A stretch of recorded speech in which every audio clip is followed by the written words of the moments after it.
டேய் சுரேஷ், என்ன இதெல்லாம்? மாப்பிள்ள, என்ன மாப்பிள்ள இதெல்லாம்? நாளைக்கு நிச்சயத்தை வச்சுக்கிட்டு இப்படி எல்லாம் நியூஸ் வருது. அன்னைக்கு அந்த பொண்ணு வந்த போவே நினைச்சேன் இப்படி ஏதாச்சும் நடக்கும்னு. உனக்கு எதுக்குடா இந்த தேவையில்லாத வேலை? நம்மள யார் இப்படி வீடியோ எடுத்தது? அந்த பொண்ணோட அண்ணனுக்கு நாம அனுப்பின வீடியோ எப்படி சேனல்காரங்கிட்ட போச்சு? உங்க பொண்ணால சும்மாவே இருக்க முடியாதா? என்ன பொண்ணு வளர்த்து வச்சிருக்கீங்க? மறுபடியும் நீ உன் வேலையை ஆரம்பிச்சிட்டியா? நீதான் நியூஸ் சேனலுக்கு அந்த வீடியோ அனுப்பிச்சியா? நீங்க என்ன சார் சொல்றீங்க? எனக்கு சுத்தமா புரியலையே. நீதான் வீடியோ எடுத்திருக்க, நீதான் கொடுத்திருக்க. நீங்க தான் ஷியாம மிரட்டினீங்க. ஷியாமையும் கவிதாவையும் உங்ககிட்ட இருந்து காப்பாத்தி நான் உள்ள அனுப்பினேன். உங்க கண் முன்னாடி தானே சார் நான் பேசினேன். என் கையில கேமரா ஏதாச்சும் இருந்துச்சா? அப்போ நான் எப்படி சார் வீடியோ எடுத்திருக்க முடியும்? நீங்க ஹாஸ்பிட்டல்ல இருந்து கிளம்பி போனதுக்கு அப்புறம் தான் நான் அங்க வந்தேன். அப்போ நான் எப்படி சார் வீடியோ எடுத்திருக்க முடியும்? அப்பா, நான் எந்த தப்பும் பண்ணல. நீங்க டென்ஷன் ஆகாதீங்க, பொறுமையா இருங்க. வீடியோவை டிலீட் பண்ணதோட நான் ஒதுங்கிட்டேன் சார். நீங்க நான் மன்னிப்பு கேட்கணும்னு எதிர்பார்த்தீங்க, அத நான் செய்யல.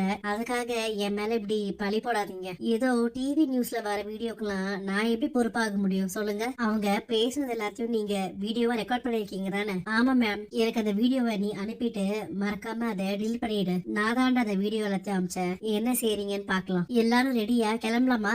நல்ல நேரம் முடியறதுக்குள்ள கிளம்பிடணும். சார், எஸ்பி சார் உங்களை இமீடியட்டா வர சொன்னாரு. நான் இப்ப முக்கியமான வேலையா ஃபேமிலியோட வெளியே கிளம்பிட்டு இருக்கேன். எதுவா இருந்தாலும் அப்புறம் பாத்துக்கலாம் சார். நீங்க உடனே கிளம்பி வாங்க. என்னங்க இது ஒரு நல்ல காரியம் நடக்கிற நேரத்துல இப்படி தடங்கள் மாதிரி.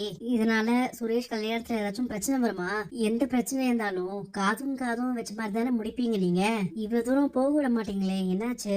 விஷயம் டிவி நியூஸ் விஷுவல் பிளாட்ஃபார்ம் வரைக்கும் போயிடுச்சு. இந்த பிரச்சனை அவ்வளவு ஈஸியா முடியாது. அரசு வரைக்கும் கூட போகலாம். சட்டப்படி எந்த பிரச்சனையும் வராம நீங்க பாத்துக்கோங்க. நான் கேள்விப்பட்டதெல்லாம் ரொம்ப தப்பா இருக்கே. மாப்பிள்ளைக்கு இதனால வேலை கூட போகும்னு பேசிக்கிறாங்க. இந்த நிச்சயம் நடக்குமா இல்லையான்னு எங்களுக்கு கவலையாயிடுச்சு. சொன்ன நேரத்துல நிச்சயமா இந்த நிச்சயதார்த்தம் நடக்கும். நீங்க போய் சொந்தக்காரங்க எல்லாரையும் வரவேற்கிற வேலையை பாருங்க.